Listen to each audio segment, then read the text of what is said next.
Hey guys, how are you? I have the video for this week, and this week we are still having a little bit of a wander away from our South American authors. We are looking at an Italian author, so who can that be? None other than Italo Calvino, with probably his best known work other than Invisible Cities, but I think people know this one. They at least know the title, even if they don't know the book itself. If on a Winter's Night, a Traveller. But before we start, remember there is our shop where we have books and writing services and all good things. So if you want to support us, head over there. Otherwise, there is also our Redbubble shop where you can also support us. We have over 100 designs, including this one, full week t-shirts or whatever you want to put it on, really. We have those over at our Redbubble shop if you want to support us that way. If you don't want to spend any dough, man, that's cool. I dig that. Just like, subscribe, comment, share. That supports us too. We really like that. So that with all that out of the way, let's get started with our book. So, If on a Winter's Night, a Traveller by Italo Calvino is probably, I would say, probably his best known work. It's certainly the work that I started with when I first read him. This isn't my original copy. I don't know what happened to my original copy. It disappeared somewhere along the lines over about, a long while ago. I think I read him first about nearly 20 years ago. That's starting to get a really depressing word to say, or I'm starting to get older and older when I say 20 years ago. Not depressing, but just kind of, oh, right, yeah, interesting. And so anyway, I read this quite some time ago. It's very famous because it's a second-person narrative. It's probably the only second-person narrative novel. So I'm going to get into that really, there's quite a lot to get into with this because Italo Calvino novels all have some sort of trick. The trick to this one is it's a second-person narrative. They all do something different and experimental. So here, you want an experimental writer? Here's a really good experimental writer.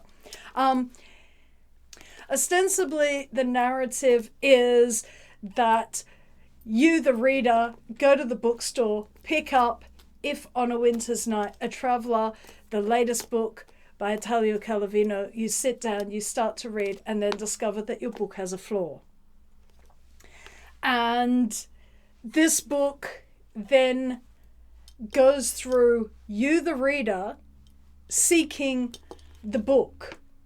And you end up reading through the beginnings of 10 books and having this really wacky adventure trying to find these books, because each book that you then seek to find turns out to be a dead end and leads you to another book, which leads you to another book, which leads you to another book. Okay? That's the plot as such. It moves through multiple genres. It is, in some ways, a romance. There's detective, there's spy, there's thriller, there's like sort of a gangstery type story. There's a myriad of different types of stories that are within this book. But that's not what it's really about. This is a book about reading. It's a book about reading. Now, I didn't really understand this book when I first read it, which is probably why my copy disappeared and I had to rebuy it. So I read it now. And so you start out with the author addressing you, the reader. And the first thing that you realize when you get addressed as you, the reader, in second-person narrative, is that you, the reader, is male. You don't realize this immediately, but you'll realize this pretty quickly on. And that raises the question of, is a man, Italo Calvino's ideal reader? And how many books are there where the ideal reader is male?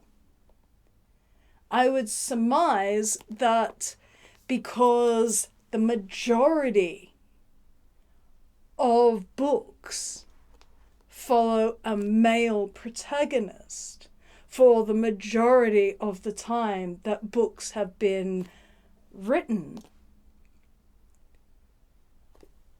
the ideal reader has historically been male. So that is the first thing that a reader encounters, is that they are being addressed as you, the reader. But you, the reader, holding this book in your hands is not the same as you, the reader, who is the protagonist of this book. This starts to get really mind-bendy. So, with you, the reader, protagonist of this book, being male, what does that mean as a female reader? Well, it means that I am doing what I do as a reader frequently, which is reading in transvesti. I am putting myself into a male's perspective. There aren't that many books that I've read that I read, because I do read a lot of male writers. There aren't that many books that I read where my perspective as a woman is prioritized. Jane Austen, obviously, the ideal reader of a Jane Austen is a woman, though that doesn't bar men from reading that. The Brontes, again, women are going to be your ideal reader. But it's interesting that the books that have women as the ideal reader are very female coded. And they're not actually books that I, personally, as a reader, prefer to read. I find I've read 3 Jane Austens and I usually need a decade between them, because I need to sort of forget what the last one was about completely before I could read the next one, because I do find she's a tad repetitive. I really don't care about who got married. I know the Jane Austenites are going to kill me, but I don't think they've found this channel, because I've done Sense and Sensibility and nothing. Crickets. So I don't think we're in danger of the Jane Austenites coming and getting me en masse. But it is an interesting thought. Who is the ideal reader of a book? It is a curious thought. And what does that say if the ideal reader of a book is usually and historically a man, in spite of the fact that we know from the 18th century onwards, the majority of readers are women. The idea that women are reading novels and wasting their time with novels is a very old trope and a very old concept. So it is interesting that men are seen as an ideal reader, in spite of the fact that the majority of readers of fiction are women. So does this say that in order to entice men to read, you need to give them their perspective because they are more averse to reading in transvesti? Whereas women, it has become the default because we're just used to the fact that people write without our subjectivity in mind, and we just go with the flow because we enjoy reading. It's an interesting question. This book is full of interesting questions, and all we've done so far is look at the use of second-person narrative. There is the second reader in this. We do meet 2 readers. There is the you of the reader that we meet first, and then there is the other reader who interacts with the you, called Ludmilla. And she is another reader who has likewise discovered that her copy of the book has a different beginning. or an incorrect beginning. And so these two characters, we have a protagonist and a secondary protagonist, a love interest, if you would, then engage in a search for the missing novel, or the missing bits of the novel that take us to a literary scholar of a dead language. They take us to a rival scholar of the other dead language. They take us to the publisher. They take us to a translator. They take us to an author. They take us to an authoritarian regime. They take us to a prison. They take us to a place that bans books. We are taken from pillar to post in search of this narrative, and finally a library. But we never find the book, because the book is the book in your hand that they are unable to access because they are protagonists within the book.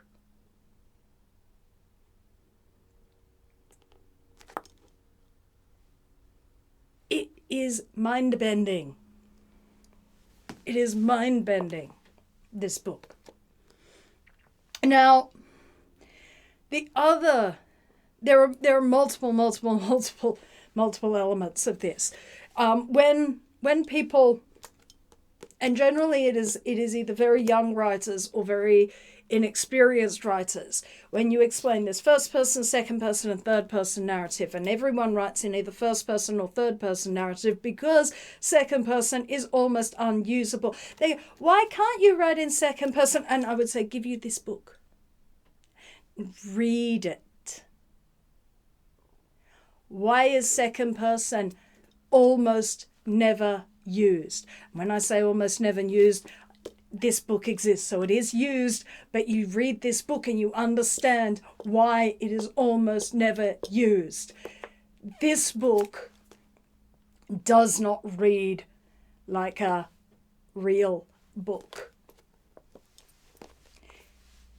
This book leaves you constantly aware that you are reading. There are only two ways that you will be constantly aware that you are reading. If you are reading second person narrative that is deliberately bringing awareness to the fact that you are engaged in the act of reading, or you are reading very, very poorly written prose. Because both of those have a similar sort of impact. You become very aware that you are reading. Why do you become very aware that you are reading? Because the act of reading a normal book, a first or third person narrative book, allows you to become immersed in that book. Even if you are reading a non-fiction book, you do become immersed in the writing itself.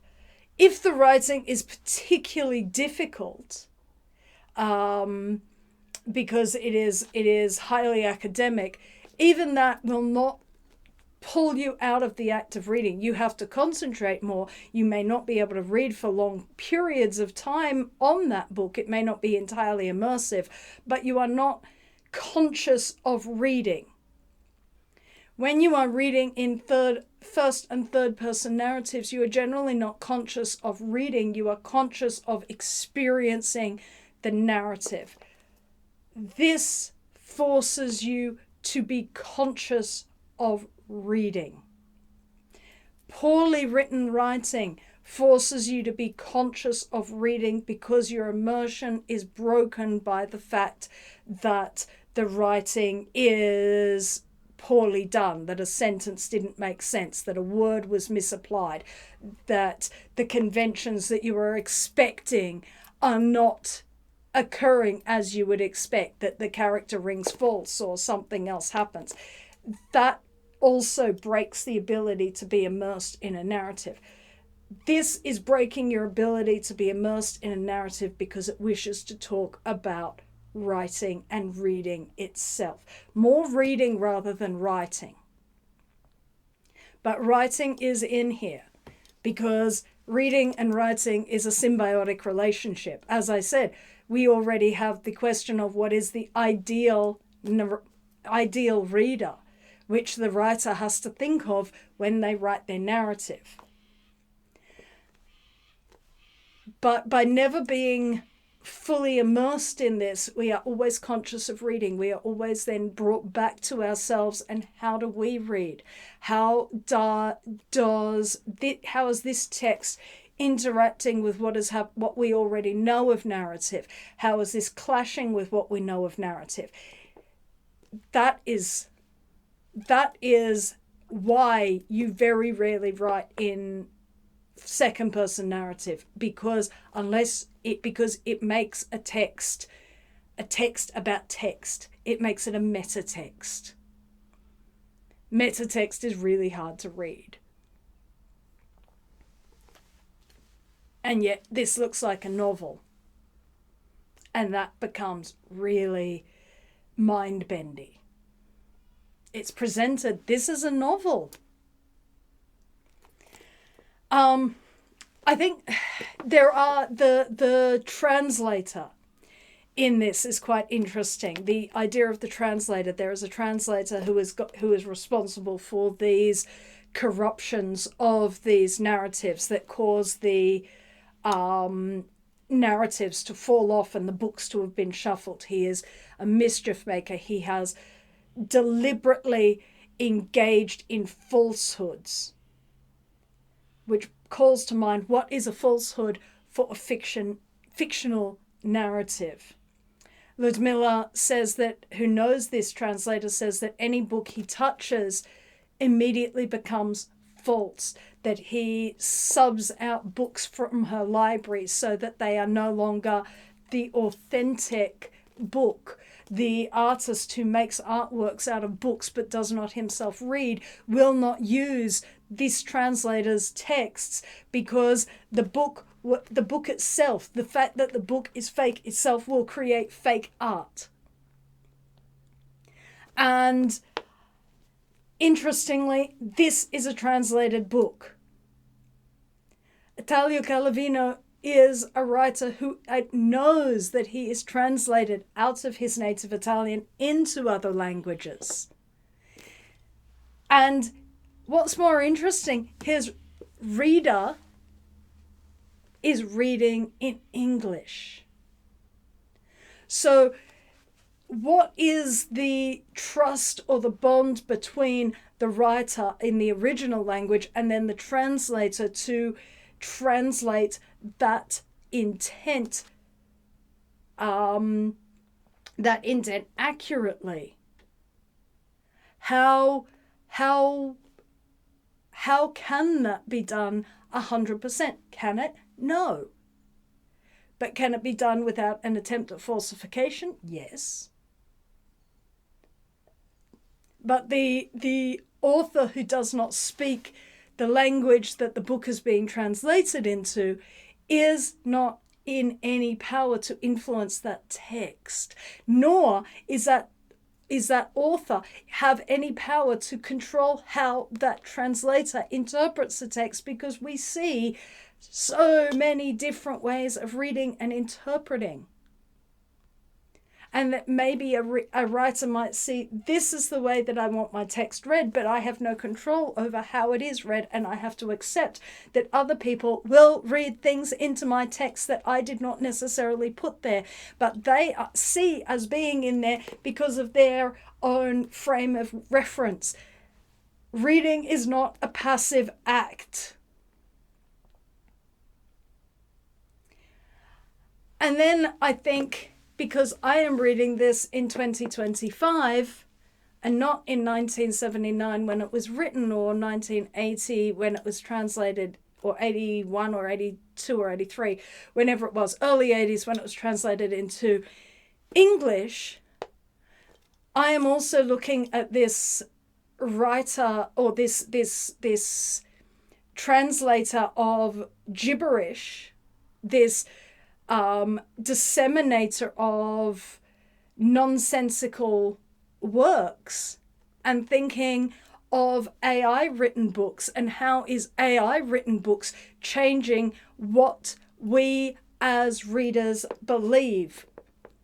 Because there is that compact between me as a reader and the writer, just as there is a compact between me as presenting this and you as the audience. You are trusting that I am authentically speaking to you, that I am talking to you about my experiences of reading any particular book. That compact is then broken if you discover, oh, this book was written by a computer program. Is it then authentic or is it then false? What happens? These are the kinds of questions that this book brings to the surface. It is a fascinating book in that regard. Then there is the author. The author who we meet towards the end of the book, who we then find, is this the author who is writing this book? Or is this the author who then picks this up and then we see the author's story based on the experiences of the reader and the other reader within this story? Who is what in this is really fascinating. It is such a fascinating text. You also get the authoritarian regime, the regime that is banning books, classifying books, deciding that books can or cannot be read, that have countries color-coded into different ways that they receive books. Do they ban books? Are books so obscure a thing, and is literacy such an obscure thing that books are unnecessary to ban because they have no impact upon the society? Where is that exactly? Yes, here we go. It's in chapter 10. And there's a varicolour scheme that indicates countries where all books are systematically confiscated. Countries where only books published or approved by the state may circulate. Countries where existing censorship is crude, approximate, and unpredictable. Countries where the censorship is subtle, informed, sensitive to implications and allusions, managed by meticulous and sly intellectuals. Countries where there are two networks of dissemination, one legal and one clandestine.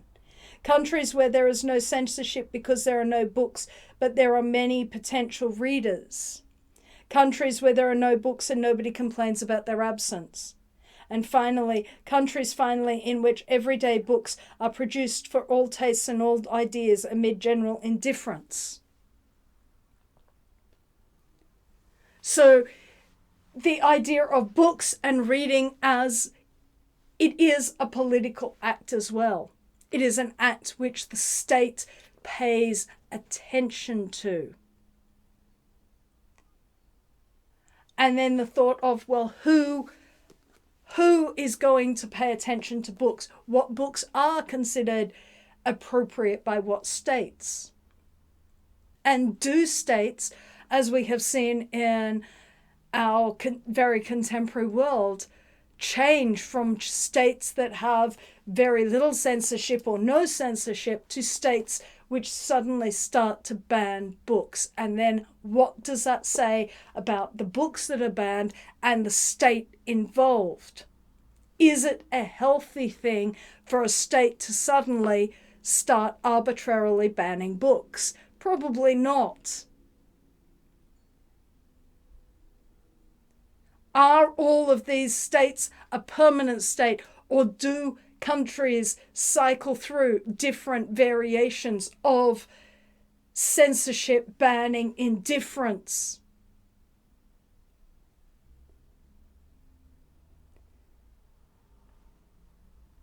So finally we get to the library where the reader, you the reader, thinks, oh, I'll be able to find the book. And there the reader encounters many other readers. And all of the readers have a different subjectivity. They all have a different way of reading a book, a different need to read a book. I am one reader. You are another reader. I and my compatriots give you our reading of the books or plays or whatever that we see. It's always how I have read these books. I can't tell you that that my reading is, this is the correct reading. This is my reading of these books. And I am always suspicious when I watch things of people who, this is what this means. Because it implies that you are not a terribly sophisticated reader. And it also says something about you as a person if you're going to insist that I read this book in that way. This is why I encourage people to comment, to talk about, because a book, this is not a lecture in that way. This is my side of a dialogue. As a writer, a book is one side of a dialogue. Without the reader, it's a monologue. A writer always needs to have a reader, which is why there is the idea of the ideal reader, because that is who the writer is writing for. The idea of write for yourself, write whatever you like, is basically something that we say to give confidence to people who are inexperienced. As you get more experienced as a writer, as I am, you realize, no, I have a particular audience that I then have to cater to, as the two writers in the imagined story realize. As the writer in the story, as the two imagined writers in the writer's imagined story, there are multiple, as I said, this thing is multi-layered in ways that you don't really realize it's going to be multi-layered. But as a writer, I need a reader. A reader needs a writer to communicate with, because it is a two-way communication, even though there is not necessarily any communication between them. Writers often don't necessarily want to have a reader discussion about their own work, because it's in the past. They wrote it, it's out there, I'm glad you enjoyed it, but that's sort of the limits. I don't really want to be discussing that, because the person who wrote that is in the past and I'm writing this now. Which is an interesting thing.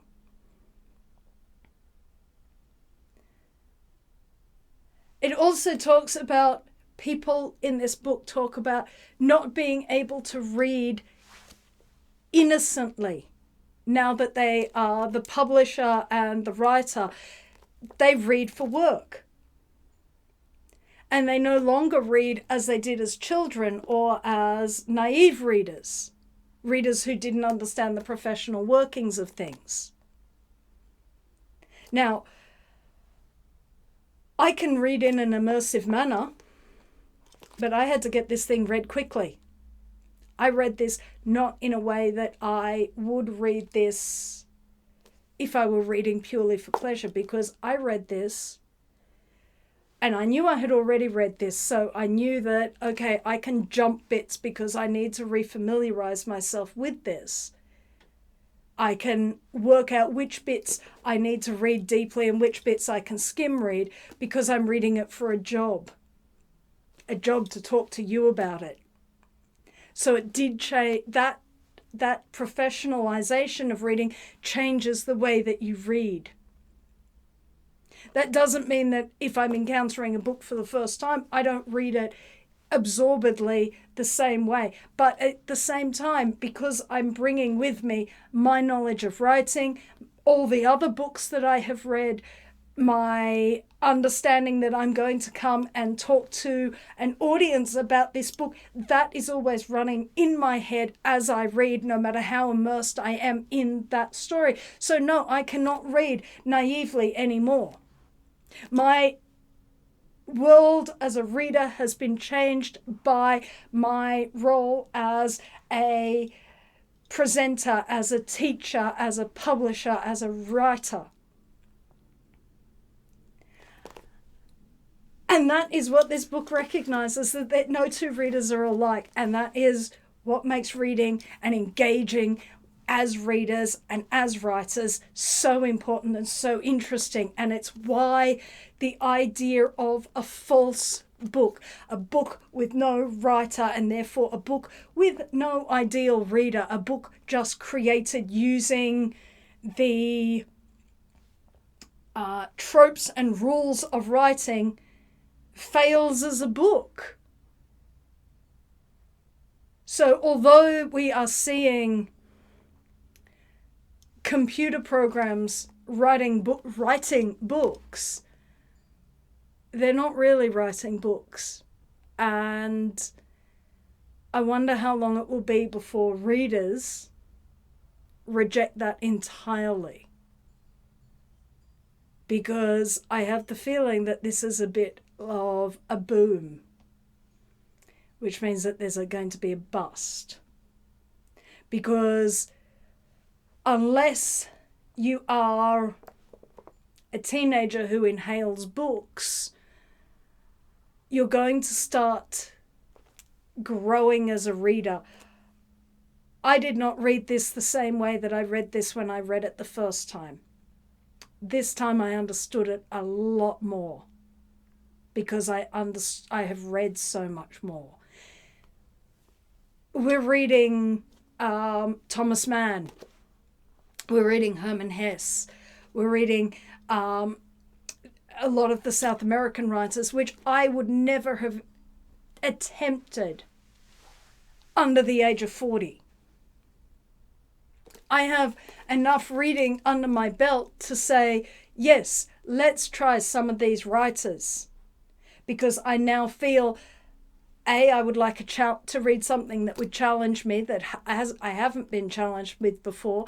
And B, I'm looking for something new. I'm looking for something I haven't read yet. Because that is what readers and writers are always doing. A writer is looking for, I'm looking for something I haven't written yet. And a reader is looking for, I'm looking for something I haven't read yet. So if you want a meditation on the nature of reading that makes you think about your relationship to books, writing and reading, might I suggest Italo Calvino's If on a Winter's Night, a Traveller. So that was this week's book. Next time, I think we'll go back to South America. I'm not entirely certain what I'm going to have a look at in terms of the Latin American books. I will have a look at my shelf and see what jumps out at me, but I'm pretty sure we will have something interesting for you next time. So until then, peace and love, guys. Peace and love. If you would like to support this channel, come across to the Black Cockie Press website, www.blackcockiepress.com.au, where you will find books and other writing services to help with your writing.